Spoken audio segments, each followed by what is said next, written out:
Salespeople hate scripts. There's two main reasons why. First one is it's generally written by someone who's never done the job.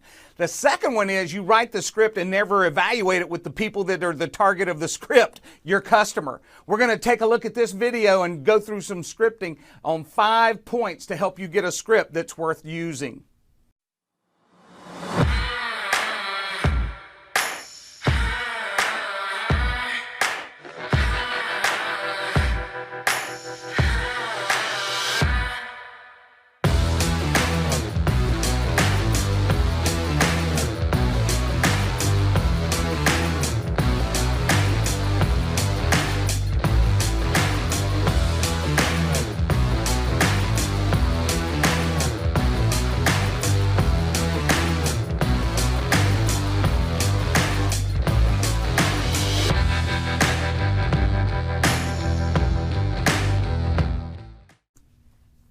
Welcome to Sales Talk Tuesday. This week we're going to take a closer look at scripting.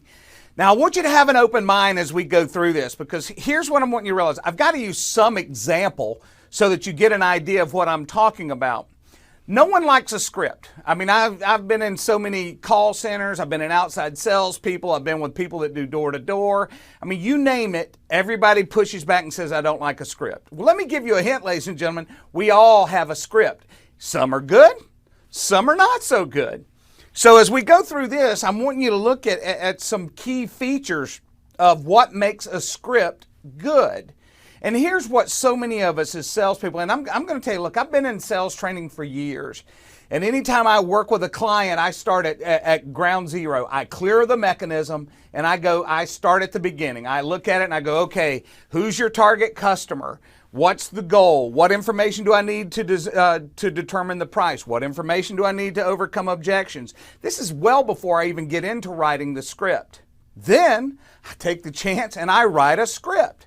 Now, is it going to be perfect? No. You've got to get something on paper. You've got to get out there and roll it and try it and see what really happens when you're interacting with a real customer. And so many people never evaluate themselves.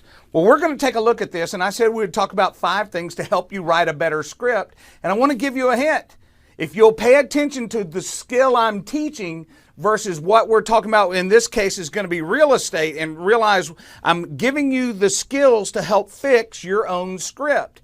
And so many people never self-evaluate. So guess what never gets better? They blame everybody but them. Unfortunately, in this generation, that's what everybody does. Oh, it can't be my fault. It had to be my parents. What I'm wanting you to do is start realizing, hey, I made some mistakes and I'm going to make it get better. So let's take a look here. The goal of a script. Are you trying to sell something in that script? In other words, you're on the phone, or you're writing a script to do door to door, or you're going out and you're working with a customer. Whatever it is that you're doing is the goal to sell something. The next one, are you trying to get an appointment? Now, here's the one thing I want to kind of talk about before I move forward. If your goal is to get an appointment and you're getting an appointment without information, you may be wasting a whole lot of time driving behind that windshield waiting to get to that client, only to realize they didn't see any value in meeting with you and they don't meet with you. Or when you get there, you're doing the fact finding that you could have done when you talk to them on the phone. Or you could be sitting there trying to set up a demonstration. Keep in mind, with software the way it is today, so many people, you want to show them the benefits and what this can do for that client. So you're calling, getting the right information, and then simply working with the customer of bringing the right audience for you to do a demonstration. That's fine. Know what the goal of your script is. But I'm going to say this. If you can eliminate steps, try to put it into your script to eliminate them. Now, that brings us to the next point. You've got to write this script from the customer's perspective. And here's where we all make mistakes. You write a script, you run it by your buddies in your same industry, and they all say it's great. Guess why? They're in your industry. They talk the same language you do. They're like, oh yes, that's just wonderful. This is terrific. And then when you get in there and you start interacting with the customer has no idea what you're asking. Now you imply that the customer is stupid because they don't understand what you're saying. But you're going to see as we go through this script that I'm about to flip over to, and what happens, this is a typical real estate script. This particular one has come from another sales trainer, and I'm using it so that you can see why it's broken. And it's broken because guess what? His audience are real estate people. So when you roll it out to a real estate person, it sounds great. But ladies and gentlemen, not many real estate agents buy from each other. Just like people who sell software. Not many software salespeople buy from each other. Not many people buy anything from each other. There's another customer out there that speaks a total different language. So your script needs to focus on their perspective, not yours. So let's kind of take a look at this. You got to avoid, before I switch over to it, you've got to avoid implying something that just isn't true. Quit thinking your customers are idiots. They do listen to what you say. They may never call you out on it. But what happens is you kind of, and you're going to see it in just a moment, you're implying something that you don't have, only so that you can meet with the customer. In this case, it's in real estate. What I want you to realize is this: you can lie to the customer. When they figure out you lied, most of them will never tell you. They just buy from someone else. So let's take a look at the script. You'll notice here, and by the way, this came right from it. Hi, I'm calling about the house and for sale by owner. Are you the owner? Yes, I like that. No problem. That makes sense because you want to talk to the person who can make the decisions. This is Byron with Kramer Realty. The reason why I'm calling is I work with a lot of buyers and sellers in your area and wanted to find out if I could help you. Ladies and gentlemen, when you say you're working with buyers and sellers, and if you've ever called on any FSBOs, those customers are thinking, I know why you're calling me. You just want to come out here and pitch me on using you to list the home. That's what they think. Or they start coming at you if you have a buyer and start trying to negotiate commission. Ladies and gentlemen, 9 times out of 10, if you had a buyer for that house, you would take that buyer to that house. You don't need to go out there and preview it. You can see the pictures on Zillow. Ladies and these people aren't stupid anymore. You hire somebody, they take nice pictures, it's on Zillow, you see what the house looks like. Or you could drive by. So you need to be honest with the customer, but you're implying here that you may have a buyer, which starts them negotiating. Now, can you at least get out there and talk to the customer? Sure you can. And what'll happen is when they realize you're really there just to pitch them on listing with you versus taking it off the market, well, they're going to think you lied, which you probably did.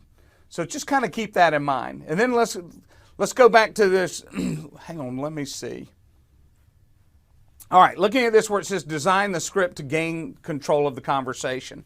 Let's look back at the last question that you had here where it says, what can I do to help you? How's the customer going to answer? What do you mean, what can you do to help me?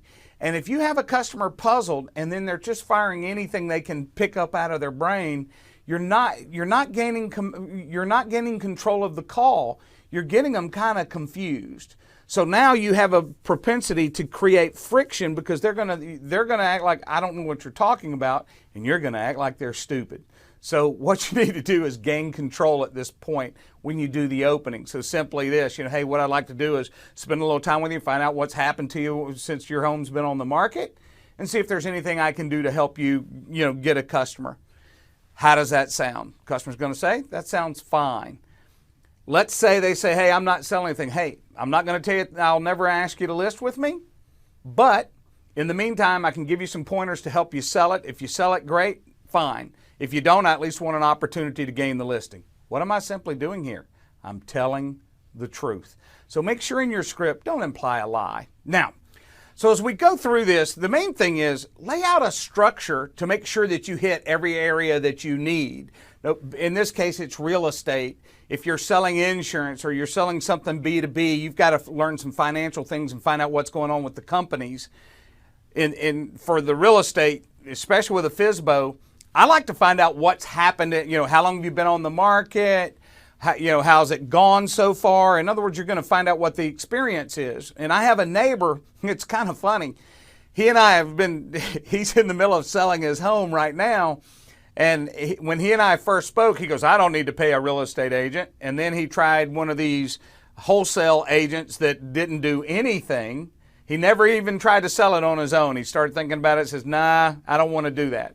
Then he brings another company in that it's $1,000 versus no commission, and he realized real quickly that they don't help him at all. So he's wanting to push back, but he didn't want to pay 6% for the commission. But you need to find out what's going on with the customer, because that's your opportunity to show the value that you bring to the table.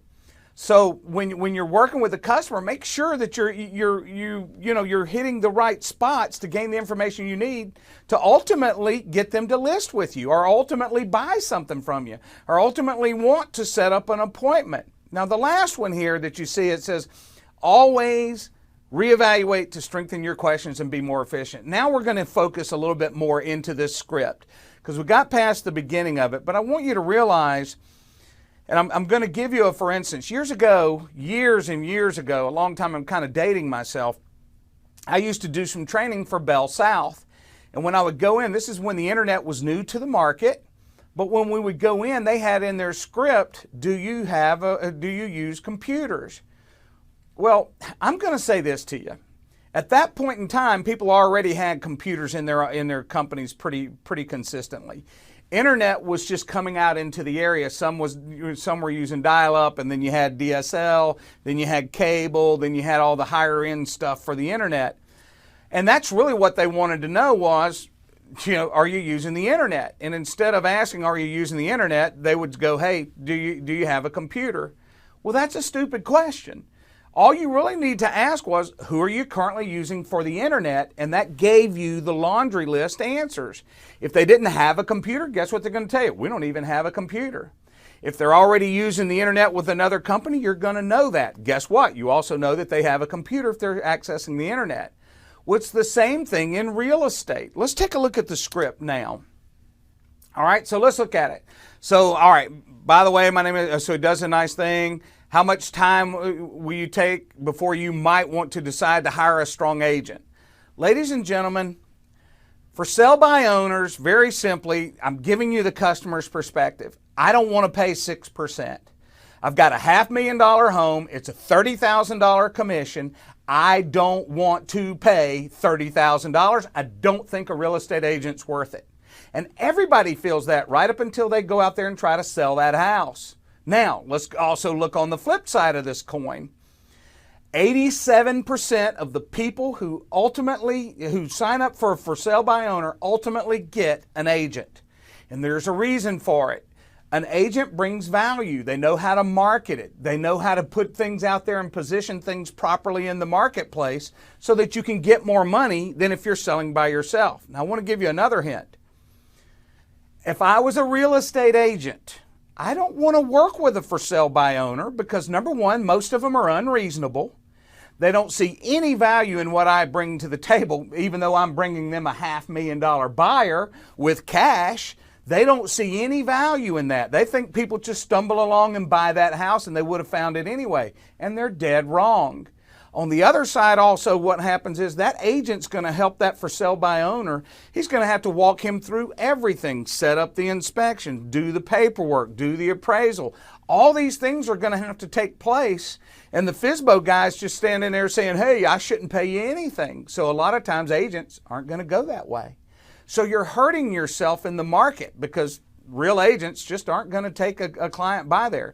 Now, I know right now you're thinking, oh, legally I can't say that. You can't, but I can, and I know human nature, and I don't care what the laws are. I'm not going to sit there and bring you a high-end buyer and not get paid for it. Sorry, not going to do it. Again, human nature.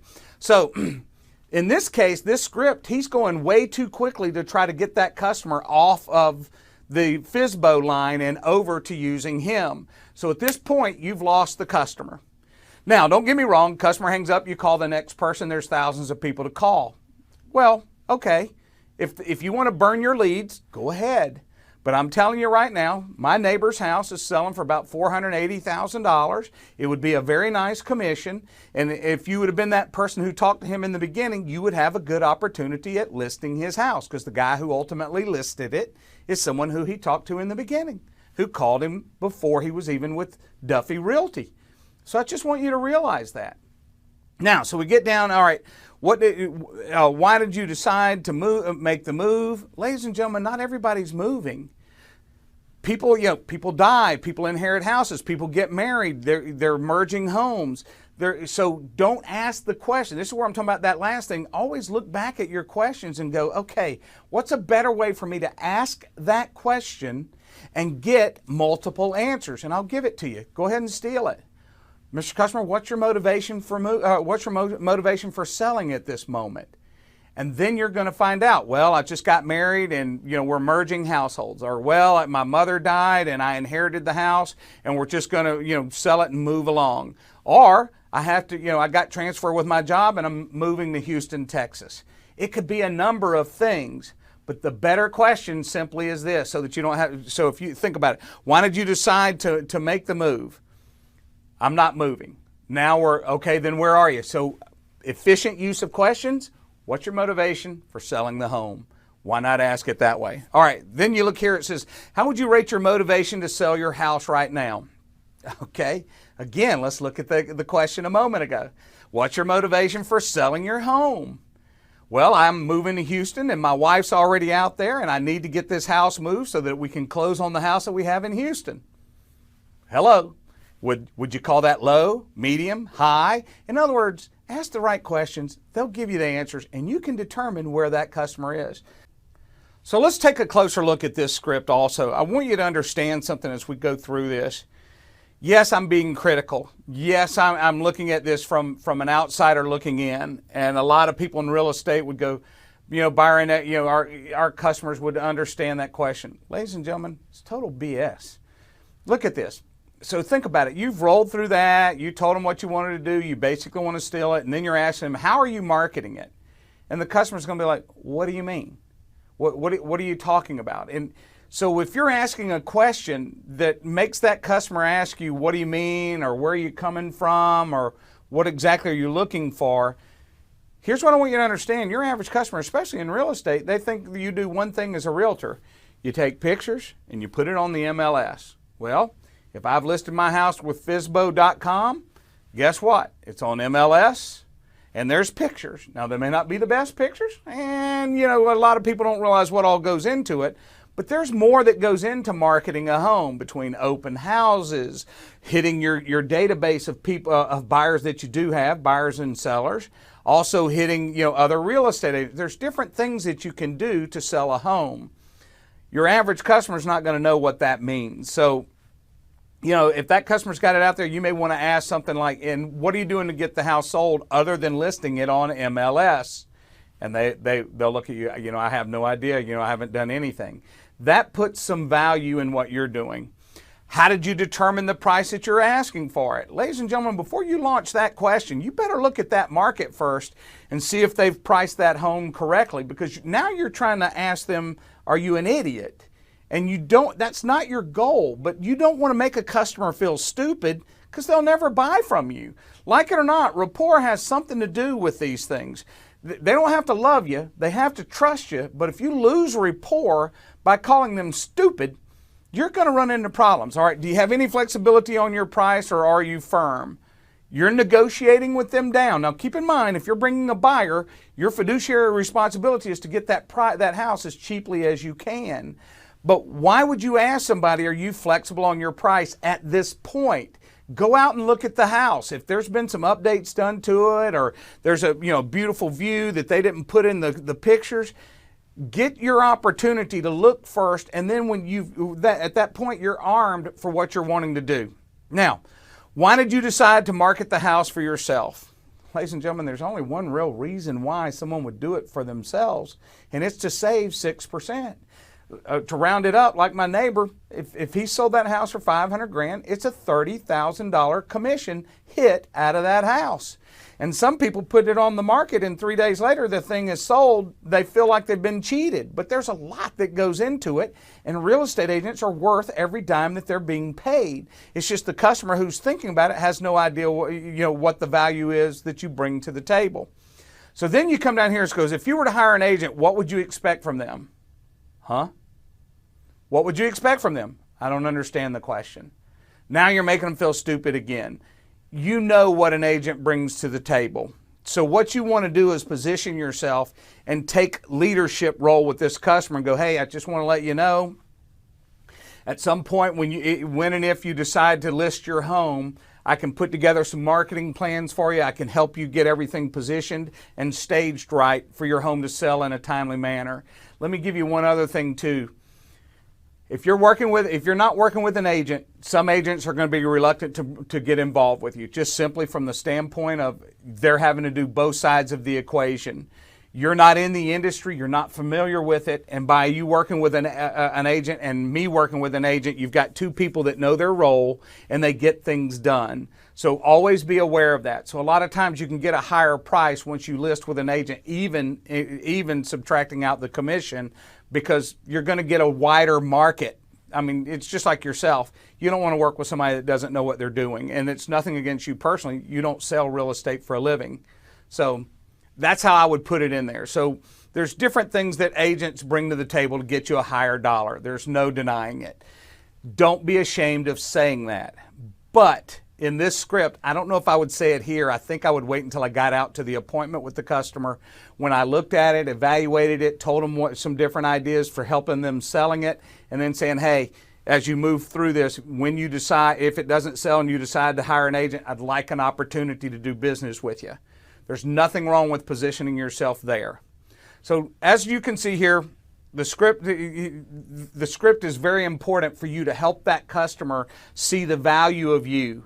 And the only way you can do that is to talk the same language that they do. Hey, it's been a pleasure doing this video. I hope you've got something out of it. If you have, please feel free to share it. And the other thing I want you to realize too is if you're on YouTube, please subscribe, hit the notification bell. There's going to be a lot more videos coming, and that will help you actually learn the skill of doing pieces and parts of your sales call. If you're on Facebook, please share it with your friends also. And if you get a chance, go to YouTube and subscribe, and that way I can notify you when we're doing the next video. Hey, have a great day. Get out there and sell something. If you have a script that you're working with, make it better by evaluating it and be honest with yourself. And if you can't be, roll it against someone who doesn't know your industry. You'll be amazed at the answers you get, and that'll help you fix your questions. You guys have a great day. Take care.